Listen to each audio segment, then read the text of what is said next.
एक तरफ हम में से कुछ लोग अपनी सारी मनी सेविंग अकाउंट या एफडीज में रख लेते हैं और उस मनी को कभी ग्रो नहीं कर पाते। दूसरी तरफ हम में से कुछ लोग मेहनत की कमाई को क्रिप्टोज या ट्रेडिंग में लगाकर जल्दी अमीर बनने के सपने देखते हैं और अपनी सारी मनी गंवा बैठते हैं। हेलो दोस्तों, मैं हूं Deepak Rajpal. Financial planning and investment series के इस फोर्थ एपिसोड में हम बात करेंगे उन पॉपुलर इन्वेस्टमेंट ऑप्शंस की जो हमारी मनी को ग्रो करने और हमारे फाइनेंशियल गोल्स को पूरा करने में हमारी हेल्प कर सकते हैं। मनी को सही तरीके से इन्वेस्ट करने के लिए ना सिर्फ आपको अलग अलग इन्वेस्टमेंट ऑप्शंस के बारे में जानना ज़रूरी है, बल्कि उन इन्वेस्टमेंट्स के रिटर्न और रिस्क के बारे में भी हमें पता होना चाहिए ताकि हम सही डिसीजन ले पाएं। इस वीडियो में हमने डिफरेंट इन्वेस्टमेंट ऑप्शंस के रिसेंट रिटर्न्स को कंसीडर किया है, जो कि टाइम के साथ साथ कम या ज़्यादा भी हो सकते हैं। इन्वेस्टमेंट ऑप्शंस की अपडेटेड लिस्ट और लेटेस्ट रिटर्न के लिए आप deepakrajpal.com को विजिट कर सकते हैं, जिसका लिंक आपको बाकी इंपॉर्टेंट लिंक्स के साथ वीडियो के डिस्क्रिप्शन में मिल जाएगा। इसके साथ ही हम बात करेंगे किसी पर्टिकुलर इन्वेस्टमेंट ऑप्शन में किसे इन्वेस्ट करना चाहिए और किसे नहीं। चलिए स्टार्ट करते हैं। किसी भी तरह की इन्वेस्टमेंट करने से पहले चार चीज़ें जानना बहुत ज़रूरी है कि उसमें रिस्क कितना है, उसमें कितने परसेंटेज रिटर्न की पॉसिबिलिटी है, और उस इन्वेस्टमेंट ऑप्शन का मैच्योरिटी पीरियड या फिर लॉकिंग पीरियड कितना है, और आपका एक्सपीरियंस या नॉलेज उस इंस्ट्रूमेंट के बारे में कितनी है। तो इन्हीं फैक्टर्स के अकॉर्डिंग ही आप कंपैरिजन कर सकते हैं। जब तक आपको इन फैक्टर्स का आइडिया नहीं रहेगा कि किसी पर्टिकुलर इन्वेस्टमेंट ऑप्शन में कितना रिस्क है, तो आप कंपैरिजन नहीं कर पाएंगे और अकॉर्डिंगली आप प्रॉपर इन्वेस्टमेंट ऑप्शन भी अपने लिए चूज नहीं कर पाएंगे। रिस्क और रिटर्न की जो कैलकुलेशन है वो हर पर्सन की डिफरेंट हो सकती है। इवन एक ही ऑप्शन जैसे कि म्यूचुअल फंड फॉर एग्जांपल अगर हम लें, तो म्यूचुअल फंड में भी उसकी किसी पर्टिकुलर कैटेगरी के अकॉर्डिंग उसका रिस्क, उसका रिटर्न और उसकी लिक्विडिटी की डेफिनेशन जो है वो डिफरेंट हो सकती है। यहाँ पर मैंने कुछ कॉमन फैक्टर्स, कुछ कॉमन सिनेरियोस को कंसिडर करके एक कंपैरिजन किया है, बट डेफिनेटली आपके सिनेरियो के अकॉर्डिंग वो जो कंपैरिजन है वो डिफरेंट भी हो सकता है। यहाँ पे अगर हम बात करें तो जो कंपैरिजन हमने किया है रिस्क की, अगर हम बात करें तो अगर कोई भी इन्वेस्टमेंट ऑप्शन हमें फिक्स रिटर्न प्रोवाइड करता है तो हम कंसिडर करते हैं कि उसमें जो रिस्क है वो लो है, और अगर उसके जो रिटर्न हैं वो वोलेटाइल हैं तो हम कंसिडर करते हैं कि उसका जो रिस्क है वो मॉडरेट हाई या वेरी हाई हो सकता है, डिपेंडिंग ऑन कि वो इन्वेस्टमेंट ऑप्शन कितना वोलेटाइल है, यानी कि कितना करेक्ट हो सकता है या फिर कितना जो है वो आपको नेगेटिव रिटर्न भी दे सकता है। ये एक रिस्क की डेफिनेशन हो सकती है। इसके बाद हम बात करें रिटर्न की, तो इन्फ्लेशन रेट एक कॉमन फैक्टर है जिसके बेस पे हम जो है वो रिटर्न को कैलकुलेट कर सकते हैं कि अगर किसी इन्वेस्टमेंट ऑप्शन का रिटर्न इन्फ्लेशन रेट से कम है तो जनरली हम उसको लो की डेफिनेशन जो है वो काउंट करेंगे, और अगर रिटर्न जो है स्लाइटली हायर है इन्फ्लेशन रेट से तो हम उसको मॉडरेट कह सकते हैं, और डेफिनेटली अगर रिटर्न जो है वो काफ़ी ज़्यादा है इन्फ्लेशन रेट से तो हम उसको हाई और वेरी हाई में भी काउंट कर सकते हैं। मैच्योरिटी एंड लिक्विडिटी की बात करें तो वो डिपेंड करता है कि किसी पर्टिकुलर इन्वेस्टमेंट का लॉकिंग पीरियड कितना है या उसका नेचर ऑफ इन्वेस्टमेंट कितना है। क्या जो है वो रिकमेंड किया जाता है कि किसी पर्टिकुलर ऑप्शन में आप अगर इन्वेस्ट कर रहे हैं तो कितना टाइम उसमें इन्वेस्टेड रहना चाहिए अगर लॉकिंग पीरियड नहीं भी है तो। इसके अलावा नॉलेज और एक्सपीरियंस भी मैटर करती है, स्पेशली अगर हम किसी रिस्की एसेट में इन्वेस्ट कर रहे हैं तो वहां पर अगर आपका कुछ बैकग्राउंड है, कुछ नॉलेज है, कुछ एक्सपीरियंस है तो डेफिनेटली वो हमें कॉन्फिडेंस प्रोवाइड करेगा उसमें इन्वेस्ट करने के लिए। हम आगे बढ़ते हैं। नेक्स्ट अगर हम बात करें इन्वेस्टमेंट ऑप्शंस की, तो एक कॉमन क्वेश्चन जो काफी बार हमसे पूछा जाता है कि which is the best investment option. तो यहाँ पर एक सिंपल आंसर है कि कोई भी एक इन्वेस्टमेंट ऑप्शन को हम बेस्ट नहीं कह सकते। हो सकता है पर्सन ए के लिए एफडी या मे बी एनपीएस एक सुटेबल इन्वेस्टमेंट ऑप्शन हो, और पर्सन बी के लिए हो सकता है कि गोल्ड और म्यूचुअल फंड उसके सिचुएशन, उसके सर्कमस्टेंसेज और उसके फाइनेंशियल गोल्स के अकॉर्डिंग बेस्ट इन्वेस्टमेंट ऑप्शन हो। यहाँ पर अगर हम क्विकली कंपेयर करें तो फिक्स डिपॉजिट में हम कह सकते हैं कि रिस्क लो है क्योंकि वहां पर एक फिक्स्ड रिटर्न पॉसिबल है। रिटर्न्स की बात करें तो रिटर्न इन्फ्लेशन रेट को मोस्टली मोस्टली बीट नहीं कर पाते हैं, इस वजह से हम कह सकते हैं फिक्स्ड डिपॉजिट जो है उसके रिटर्न्स लो रहते हैं। लिक्विडिटी यहाँ पर हम मॉडरेट रख रहे हैं, बट डेफिनेटली जो फिक्स्ड डिपॉजिट है वो आपको इवन 1 वीक 2 वीक की एफडी भी अवेलेबल होती है। तो अगर आप शॉर्ट टर्म की एफडी लेते हैं तो वहां पर ऑब्वियसली लिक्विडिटी आपके पास अवेलेबल रहेगी, आप उसको हाई भी ट्रीट कर सकते हैं। बट ज़्यादातर अगर हम देखें, जब हम टैक्स सेविंग एफडीज में इन्वेस्ट करते हैं या हम 3 year 5 year locking period FD में इन्वेस्ट करते हैं, तो वहां पर ऑब्वियसली हमारे पास लिक्विडिटी इतनी प्रॉपर नहीं रहती है। तो वहां पर हम उस बेस पे कह सकते हैं कि फिक्स्ड डिपॉजिट की लिक्विडिटी को हम मॉडरेट बोल सकते हैं। इसके बारे में हम डिटेल से बात करेंगे एक इंडिविजुअल स्लाइड में। देन पीपीएफ की बात करें तो अगेन एक फिक्स रिटर्न हमारे पास पॉसिबल है, तो रिस्क को हम लो कह सकते हैं, रिटर्न्स को हम मॉडरेट कह सकते हैं, क्योंकि एटलीस्ट ये इन्फ्लेशन रेट को काइंड ऑफ बीट कर सकता है जो इसके पीपीएफ के रिटर्न रहते हैं, और स्पेशली क्योंकि ये टैक्स के लिए भी हमें एडिशनल बेनिफिट्स प्रोवाइड करता है। लिक्विडिटी इसको हम लो कहेंगे क्योंकि इसका अपना एक लॉकिंग पीरियड है, जिसके बारे में हम डिटेल से इंडिविजुअल स्लाइड में बात करेंगे। सिमिलरली एम्प्लॉयज प्रोविडेंट फंड यानी कि ईपीएफ है, जिसका रिस्क हम लो कह सकते हैं, रिटर्न्स हम मॉडरेट कह सकते हैं, लिक्विडिटी हम लो कह सकते हैं। म्यूचुअल फंड की बात करें तो मॉडरेट रिस्क हम कह सकते हैं, बट म्यूचुअल फंड एक ऐसी चीज है जो एक्चुअल में आपको हर तरह का ऑप्शन प्रोवाइड करता है, जिसमें लो रिस्क भी रहता है, हाई रिस्क भी रहता है। बट यहाँ पर हमने फॉर एन एग्जाम्पल मॉडरेट रखा है, सो दैट कि हम बाकी जो आइटम्स हैं, बाकी जो इन्वेस्टमेंट ऑप्शन हैं, उनसे कंपेरिजन कर सकें। क्योंकि अगर हम इसको हाई में रखेंगे तो डेफिनेटली स्टॉक्स या क्रिप्टो को हम हाई या वेरी हाई में किस तरह से रख सकते हैं। तो एक कंपैरिजन, एक रिलेटिव कंपैरिजन की अगर हम बात करें तो उस तरह से हम इसको कंसीडर कर सकते हैं। रिटर्न म्यूचुअल फंड में यहाँ पर हमने हाई रखा है, but again type of mutual fund पे बेस्ड करता है, स्पेशली डेट बेस्ड जो म्यूचुअल फंड है वहां पर आपको जो रिटर्न है वो लो मिलते हैं। लिक्विडिटी यहाँ पर मॉडरेट रखी है यहाँ पर, बट अगेन वो depending on mutual fund change भी हो सकती है। स्टॉक्स की हम बात करें तो यहाँ पर भी काफी डिफरेंट वैरायटी अवेलेबल है। तो क्योंकि स्टॉक्स में एक पॉसिबिलिटी है हाई करेक्शन होने की, तो यहाँ पर हमने रिस्क को वेरी हाई रखा है। प्लस स्टॉक्स में मल्टीफोल्ड रिटर्न पॉसिबल है, इस वजह से यहाँ पर रिटर्न की पॉसिबिलिटी को वेरी हाई रखा है। But definitely type of stocks की अगर हम बात करें तो उसके अकॉर्डिंग आपका रिटर्न की जो कैटेगरी है वो चेंज भी हो सकती है। लिक्विडिटी यहाँ पर हमने मॉडरेट रखी है कि आप काफी इजीली स्टॉक्स को जो है वो सेल कर सकते हैं। तो but depending on type of stocks या फिर आपका जो नेचर ऑफ इन्वेस्टमेंट है या किस थिंकिंग के साथ आप इन्वेस्टमेंट कर रहे हैं, उसके अकॉर्डिंग आप स्लाइटली इन फैक्टर्स को मॉडिफाई कर सकते हैं। एनपीएस की अगर हम बात करें तो रिस्क को हमने मॉडरेट रखा है। अगर हम देखें तो एनपीएस में हमारे पास 3 अलग अलग ऑप्शंस अवेलेबल होते हैं, जिसके अकॉर्डिंग हमारा रिस्क कम या ज़्यादा भी हो सकता है। हमारे पास यहाँ पर हमने मॉडरेट रखा है क्योंकि हमारे पास ऑप्शन है कि हम चाहें तो वहाँ पर कंजर्वेटिव चूज कर सकते हैं और एग्रेसिव चूज कर सकते हैं। हमारे पास 3 अलग अलग ऑप्शंस अवेलेबल रहते हैं। सिमिलरली रिटर्न अगर हम बात करें तो एनपीएस का हमने हाई रखा है क्योंकि यहाँ पर वो इजीली पीपीएफ ईपीएफ के रिटर्न को बीट कर सकता है, स्पेशली अगर आपने एग्रेसिव ऑप्शन, एग्रेसिव कैटेगरी को वहाँ पर चूज किया है तो।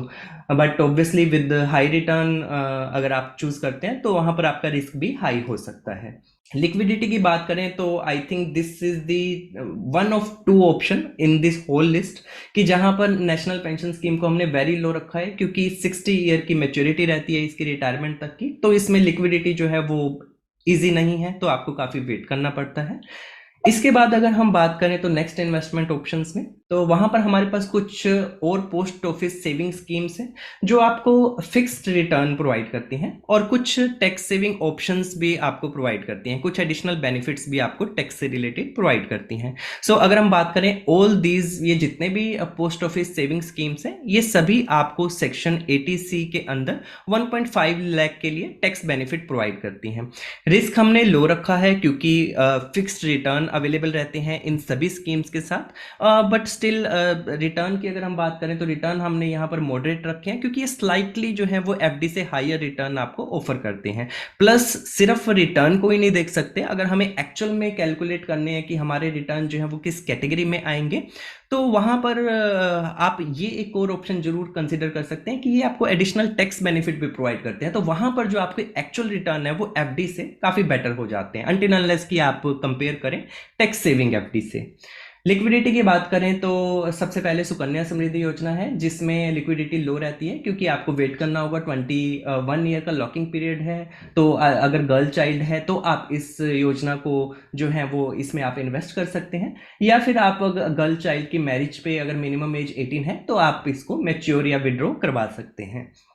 नेक्स्ट अगर हम बात करें तो national saving scheme 5 year locking period है, senior citizen saving schemes again 5 year locking period है, पोस्ट ऑफिस टाइम डिपॉजिट भी 5 ईयर लॉकिंग पीरियड के साथ अवेलेबल रहता है। एक इंपॉर्टेंट चीज यहाँ पे जो जानना जरूरी है कि अगर आप टैक्स सेविंग बेनिफिट के लिए इन स्कीम में इन्वेस्ट कर रहे हैं तो ये जो नीचे की 3 स्कीम्स हैं, ये जो national saving certificate, senior citizen saving scheme और पोस्ट ऑफिस टाइम डिपॉजिट, ये एक तरह से फिक्स डिपॉजिट की तरह काम करती हैं, विच मीन्स कि यहाँ पर जो भी इंटरेस्ट आपको मैच्योरिटी पे मिलेगा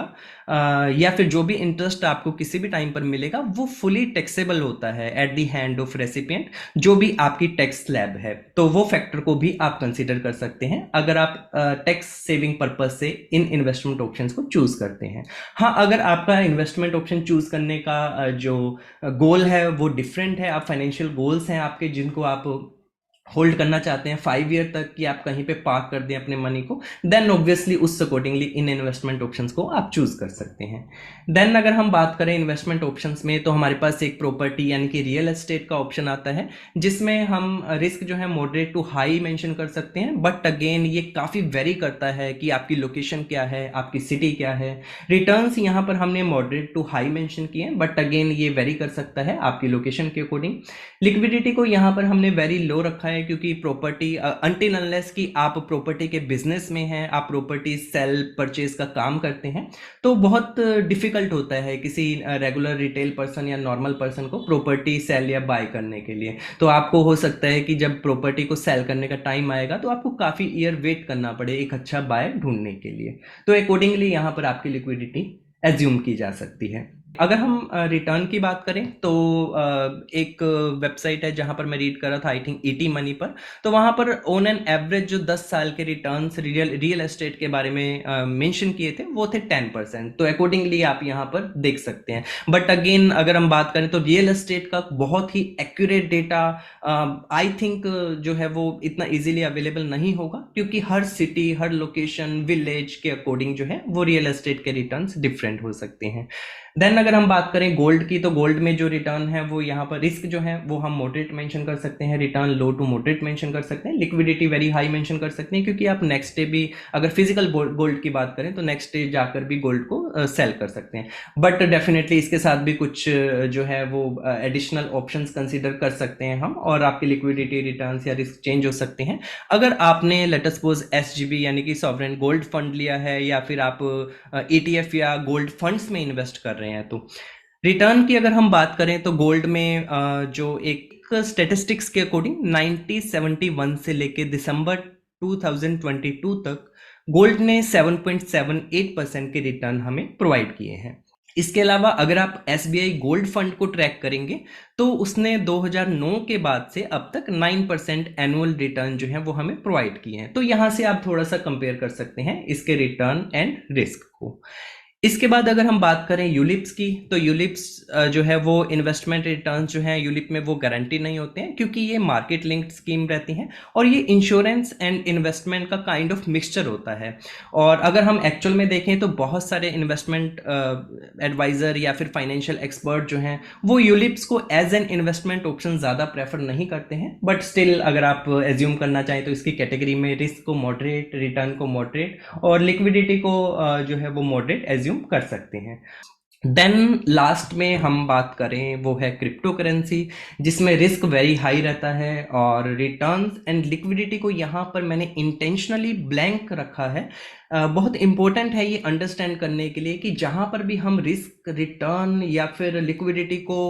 हम जब कैलकुलेट करने की कोशिश करते हैं तो डेटा जो है वो बहुत इंपॉर्टेंट रोल प्ले करता है। क्रिप्टो करेंसी की अगर हम बात करें तो हमारे पास ज़्यादा ओल्ड डेटा अवेलेबल नहीं है, हमारे पास आई थिंक 7 to 8 ईयर का ही डेटा अवेलेबल है, और वहाँ पर जब हम रिटर्न या फिर रिस्क देखते हैं तो हमें वो काफ़ी वोलेटाइल दिखते हैं, जिसकी वजह से हम अगर हम देखें तो पर्सनली मैं ये बिलीव नहीं करता कि क्रिप्टो को हम as an investment option treat कर सकते हैं। हाँ, ट्रेडिंग में अगर आप जाना चाहते हैं या आपकी डिफरेंट प्रायोरिटीज़ हैं देन डेफिनेटली वो आपकी एक पर्सनल चॉइस हो सकती है। सो यहाँ पर अगर हम बात करें तो हमने अलग अलग इन्वेस्टमेंट ऑप्शंस को क्विकली कंपेयर किया है। तो अब एक बार हम क्विकली ये देख लेते हैं कि किसी भी पर्टिकुलर टाइप के इन्वेस्टमेंट ऑप्शन में आपको कब इन्वेस्ट करना चाहिए और कब इन्वेस्ट नहीं करना चाहिए। फिक्स डिपॉजिट की अगर हम बात करें हम ऑलरेडी रिस्क रिटर्न लिक्विडिटी के बारे में बात कर चुके हैं, तो हम डिटेल में नहीं जाएंगे अभी के लिए। तो किसे फिक्स डिपॉजिट में इन्वेस्ट करना चाहिए अगर आपके पास एक लिमिटेड फंड है तो। ऐसा हम क्यों कह सकते हैं, क्योंकि ज़्यादातर क्या होता है कि अगर आपके पास लिमिटेड फंड है तो आपके कुछ फाइनेंशियल गोल्स रहेंगे, कुछ टारगेट्स रहेंगे, और आप उस मनी को सेव भी करना चाहेंगे। तो एडिशनल रिस्क लेने की कैपेसिटी यहाँ पर अगर हम देखें तो वो अलाउ नहीं करती कि आपकी जो मनी है वो रिस्की एसेट्स में या रिस्की इन्वेस्टमेंट ऑप्शंस में हम इन्वेस्ट करें। इसके बाद अगर आपके टारगेट्स हैं कि आप शॉर्ट टर्म में ही उसको विड्रॉ करना चाहते हैं, देन अगेन काफ़ी सारे इन्वेस्टमेंट ऑप्शन जो है वो लॉन्ग टर्म इन्वेस्टमेंट के नेचर को प्रेजेंट करते हैं। सो यहाँ पर ज़रूरी है कि अगर आपके गोल्स जो हैं वो शॉर्ट टर्म है, तो वहाँ पर अगर आप मनी को जल्दी विड्रॉ करना चाहते हैं तो आप एफडी को कंसिडर कर सकते हैं। अगेन अगर आप लो रिस्क इन्वेस्टमेंट को चूज करना चाहते हैं तो fix deposit is one of them, क्योंकि फिक्स डिपॉजिट में आपके पास फिक्स रिटर्न अवेलेबल रहते हैं। हु शुड नॉट इन्वेस्ट, अगर आप इन्फ्लेशन को बीट करना चाहते हैं, मनी को हाईली ग्रो करना चाहते हैं, और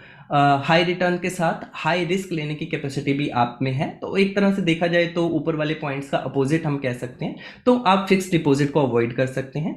नेक्स्ट अगर हम बात करें तो ईपीएफ की, अगर हम बात करें तो ईपीएफ में हमें पता है रिस्क लो है, रिटर्न मॉडरेट है, लिक्विडिटी लो है, क्योंकि मैच्योरिटी या रिटायरमेंट पे हमें जो है वो ईपीएफ जो हम विड्रॉ कर सकते हैं।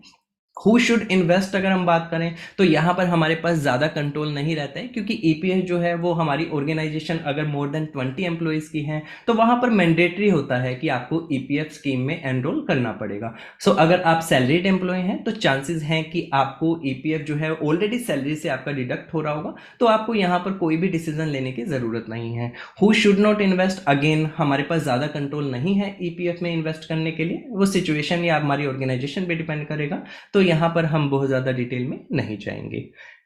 नेक्स्ट ऑप्शन की हम बात करें तो पीपीएफ यानी कि पब्लिक प्रोविडेंट फंड, तो यहाँ पर किसे इन्वेस्ट करना चाहिए, क्योंकि इसका लॉकिंग पीरियड 15 ईयर है, तो अब आपके जो फाइनेंशियल गोल्स 15 ईयर के साथ अटैच होते हैं वहां पर आप इन्वेस्टमेंट कर सकते हैं पीपीएफ में। अगर आपको टैक्स फ्री रिटर्न चाहिए, इंटरेस्ट प्लस मैच्योरिटी, 15 ईयर के बाद जो भी मैच्योरिटी अमाउंट आपको मिलेगा वो कंप्लीटली टैक्स फ्री रहता है।